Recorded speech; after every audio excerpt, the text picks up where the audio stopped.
My stepdaughter lied about me to her mom, so I sold her concert tickets. Being a stepmom is a gamble. You either get a bonus kid who adds sunshine to your life, or you get a masterclass in emotional warfare. My stepdaughter, Maya, is a 16-year-old prodigy in the latter. For 3 years, I've tried to be the cool stepmom, the friend, the confidant. But every attempt was met with a calculated wall of disdain, punctuated by her favorite weapon, a lie so potent it could make her own father, my husband David, question his own reality. It was a slow burn, a campaign of attrition designed to wear me down. But the day she accused me of hitting her, she didn't just cross a line, she nuked it from orbit. And that's when I decided to fight fire with fire, or in this case, with 4 very expensive, very front-row tickets to her favorite band. Let me paint you a picture. I'm Jessica, 34, and I've been married to David, the love of my life, for 4 years. He came with a package deal, Maya, who was 12 when we first met. I went into this with my eyes wide open and my heart full of hopeless optimism. I'd read the articles, joined the forums, I was armed with all the right advice. Don't try to be her mom, be her friend. Give her space, but be available. Set boundaries, but choose your battles. I was a walking, talking stepmom manual, and I was ready for the challenge. The first year was fine, a polite, chilly distance. Maya was quiet, watchful. I figured she was just adjusting. I'd leave her favorite snacks on the counter, I'd remember to ask about her tests, I'd sit through excruciatingly long episodes of whatever teen drama she was binge-watching, all in the name of building a bridge. David was grateful. He saw me trying, and for a while, that was enough. But then Maya turned 14, and something shifted. The quiet observation turned into active resistance. The polite distance became a chasm. It started small. I'd make her favorite dinner, and she'd suddenly announce she was a vegetarian. I'd buy her a gift card to her favorite clothing store for her birthday, and she'd forget to use it until it expired. Then the lies began. They were little things at first, designed to get her way with David. She'd tell him I'd said she could go to a party with her friends, when I'd explicitly forbidden it because I knew there'd be no adult supervision. David, caught in the middle, would usually default to trusting her, or at least to avoiding the fight. He'd say, "Jessica, just let it go this time." And I would, fuming silently. I felt like I was being gaslit in my own home. The lies escalated. She told David I'd thrown away a drawing she was working on, when in reality, it had been knocked into the recycling bin by our dog. I was the one who fished it out, dried it, and taped it to her bedroom door. But the narrative was set. I was the careless, cruel stepmother who didn't understand her. The most frustrating part was her performance. When David was around, she would shrink away from me, flinching if I reached past her for the salt. It was subtle, but it was there, a constant, low-level hum of accusation that poisoned the air. She was building a case, piece by piece, and I was the unwitting defendant in a trial I didn't even know was happening. I tried talking to David about it, but he'd just sigh and say, "She's a teenager, Jessica. They're dramatic. It's a phase." But it didn't feel like a phase. It felt like a carefully constructed strategy, and I was losing, badly. The house began to feel like a chessboard, and I was the only one who didn't know the rules. Every move I made was countered. Every olive branch was used as kindling for the next fire. I was exhausted, and the worst part was I could feel David starting to look at me differently, a flicker of doubt in his eyes where there used to be only trust. That flicker was all the encouragement Maya needed to up the ante. Maya's 16th birthday was looming on the horizon, a date I'd been simultaneously dreading and meticulously planning. This was it, my big chance. This was the year I could finally break through the wall she'd so meticulously built around herself. I knew what she loved, what she lived for, a band called Ethereal Echo. Their posters plastered her bedroom walls, their music was the constant soundtrack to her life, and she talked about their lead singer, Julian, with a reverence usually reserved for religious deities. As luck would have it, they were scheduled to perform in our city just 2 weeks after her birthday. This wasn't just a concert, it was a holy pilgrimage. I saw my opportunity, a grand gesture that was so perfectly tailored to her, so undeniably thoughtful, that it would be impossible for her to reject. I spent a small fortune, but I didn't care. I managed to snag 4 front-row center stage tickets. The plan was for her to take 3 of her closest friends, a night of pure, unadulterated fangirl bliss, courtesy of the stepmom she supposedly despised. The day I gave them to her, I felt a surge of hope I hadn't experienced in years. I'd put the tickets in a beautiful box with a ribbon. When she opened it, her face, for the first time in a long time, lit up with genuine, unadulterated shock and joy. Her mouth fell open, and she looked from the tickets to me, her eyes wide. For a fleeting second, I saw a connection, a crack in the armor. She actually hugged me. It was a quick, awkward hug, but it was a hug. "Oh my God, Jessica," she breathed, her voice filled with an emotion I hadn't heard from her in years, pure gratitude. "How? These are impossible to get." David was beaming. He put his arm around me, and for a moment we felt like a real family. I'd done it. I had finally reached her. The next 2 weeks were the most peaceful we'd had in years. Maya was almost pleasant. She'd talk to me about the concert, about which songs she hoped they'd play. She even let me help her pick out an outfit. I was flowing on a cloud of optimism. I thought the war was over, that this one grand gesture had erased years of conflict. I was foolish enough to believe that the tickets were a golden key, unlocking a new, better chapter for all of us. I should have known better. In our house, moments of peace were just the lull before the storm. The storm was coming, and I was walking right into it, completely blind, still clutching the foolish belief that I had finally won her over. The tickets weren't a bridge, they were a lever, and she was about to use it to pry my world apart. The peace, as it turned out, was a fragile illusion. It lasted exactly 17 days, shattering the night before the concert. The catalyst was something utterly mundane, a report card.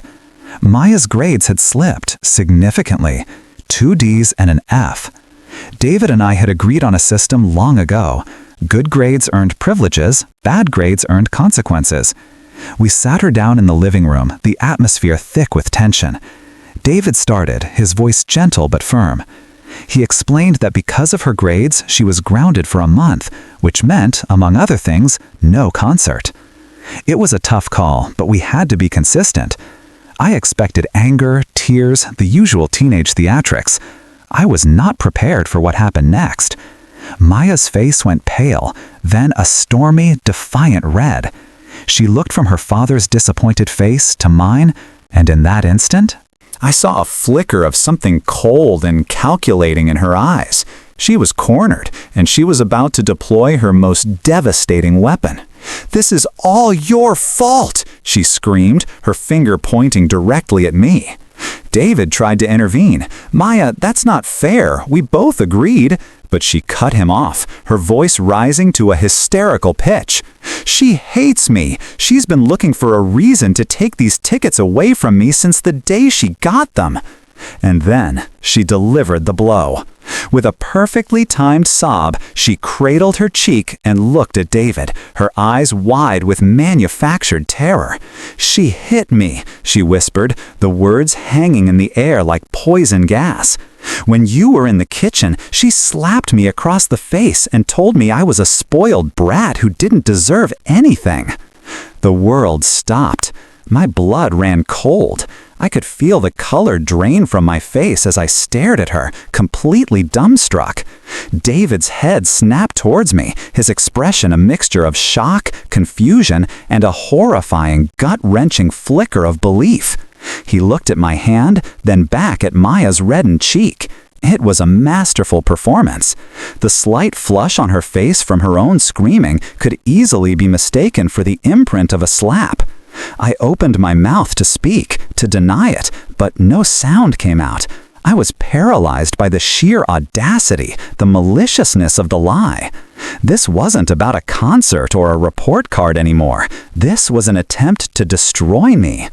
David took a step towards me, his eyes searching mine, and for the first time in our marriage, I saw him look at me not as his wife, but as a potential monster. "Jessica?" he said, his voice barely a whisper, laced with a dread that shattered my heart into a million pieces. Did you hit her?"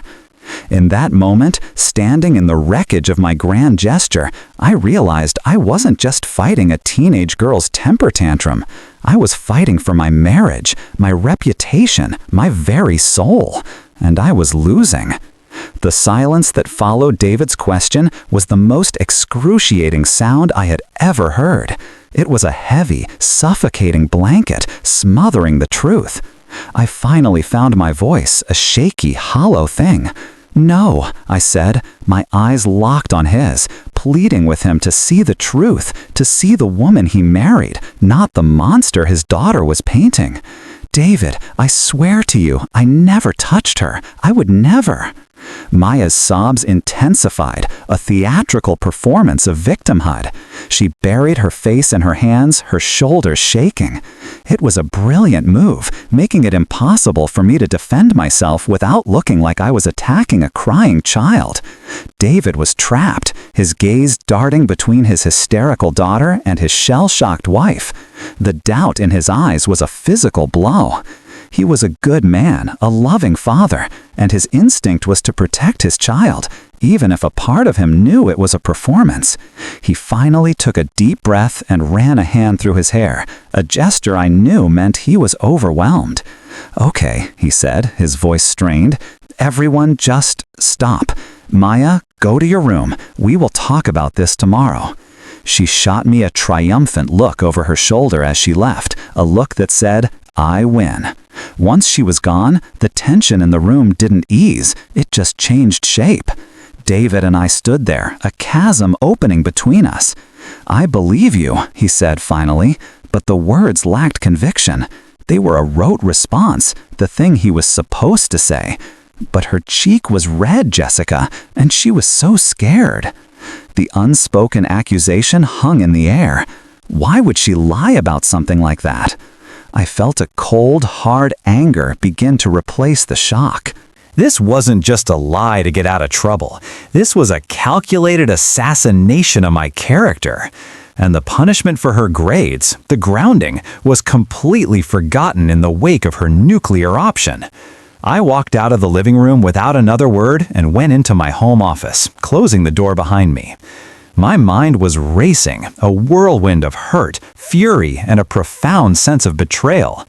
I looked at my computer screen, the browser still open to the ethereal Echo Fan forum. And then, an idea began to form. It was cold, it was ruthless, and it was born from the very depths of my despair. The grounding was a punishment she could endure, a consequence she could wait out. It wasn't enough. It didn't match the crime. She had tried to take everything from me. I was going to take something from her. My hands trembled as I navigated to the ticket resale site. I found the listing for the 4 front row tickets. My finger hovered over the sell button. This wasn't just about revenge. This was about teaching a lesson that words couldn't convey.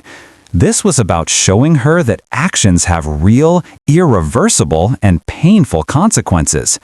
I thought of her face, the triumphant smirk, the manufactured tears. I thought of the doubt in David's eyes. With a sense of grim, terrible finality, I clicked the button. The tickets were listed for sale. The transaction, once completed, would be non-refundable. I had just sold my stepdaughter's dreams, and in doing so, I had drawn a line in the sand that could never be erased. The next morning, the house was a minefield. Maya, having successfully dodged her grounding, came downstairs with an air of victory, already planning her concert night with her friends. She was humming one of their songs, a smug little smile on her face. She believed she had won, that she had successfully manipulated the situation and come out on top, as she always did. She was so confident in her victory that she didn't even notice the shift in my demeanor.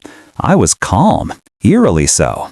The storm of rage from the night before had passed, leaving behind a cold, hard resolve.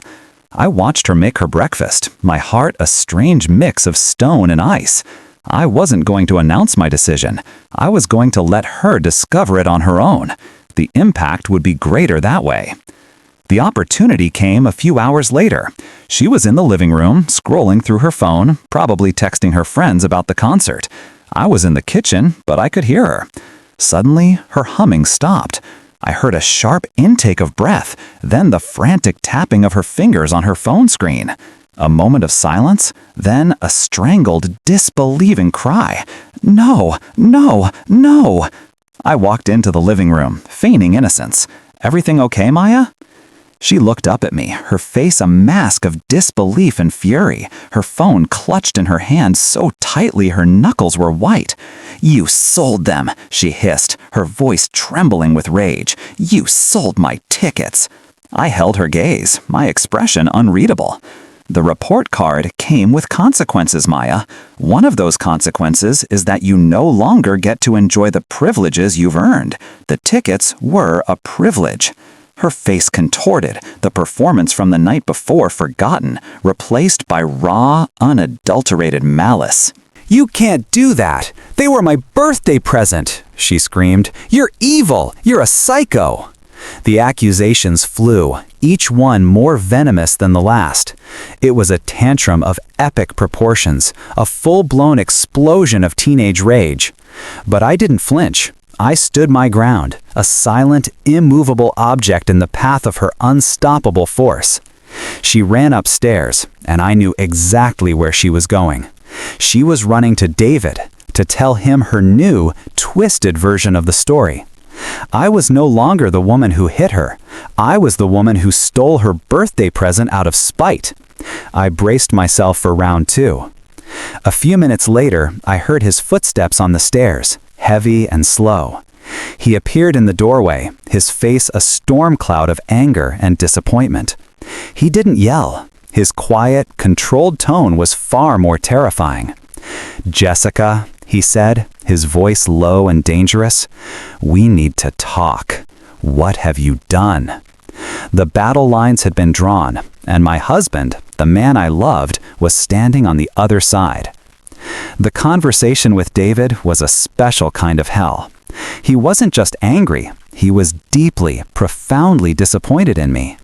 He couldn't understand my reasoning. To him, I had sunk to Maya's level. I had taken a gift, a symbol of my love and effort, and used it as a weapon. "She lied, David," I tried to explain, my voice strained. "She didn't just lie about me being mean. She told you I hit her. She tried to destroy my reputation with you, to make you see me as an abuser." The grounding wasn't enough. She needed to understand that some lies have consequences that can't be taken back.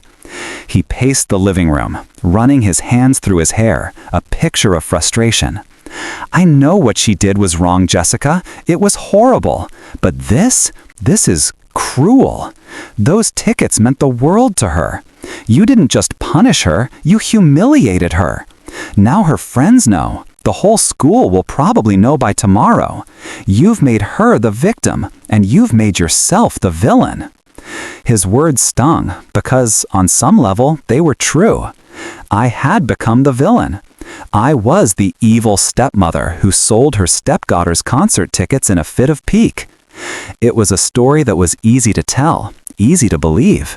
The nuance, the months of psychological warfare, the devastating lie she had told, that was all lost in the simple, brutal fact of the sold tickets. David was stuck in the middle, as always, but this time the stakes were higher. He felt I had escalated things to a point of no return. The fight lasted for hours, circling the same drain of accusation and defense. We went to bed that night with a vast, cold space between us, the first time we'd ever slept back to back. The silence was louder than any argument. The next few days were a masterclass in emotional isolation. Maya barely spoke to me, but her presence was a constant, suffocating blanket of hostility. She moved through the house like a ghost, shooting me death glares every time our paths crossed. She had retreated fully into her victim persona, and David, caught between his wife's drastic actions and his daughter's very real pain, was trying to play peacemaker, a role at which he was failing miserably. He'd try to talk to me, to get me to apologize, to see if I could somehow get the tickets back. But it was too late. The sale was final, the money already transferred. I was unmovable. I knew I had done something drastic, something that would have long-lasting repercussions. I had made a choice, and I had to live with it. I had sacrificed my happy-go-lucky stepmom persona for a harsh, unwavering line in the sand. I had lost the battle for public opinion in my own home. But as I sat alone in the quiet house, watching the calendar tick past the date of the concert, a strange sense of resolve settled over me. I may have lost the war for Maya's affection, but I had won something else. I had reclaimed my own dignity. I had refused to be a victim in her game. The question was, at what cost? Weeks turned into a month. The concert came and went.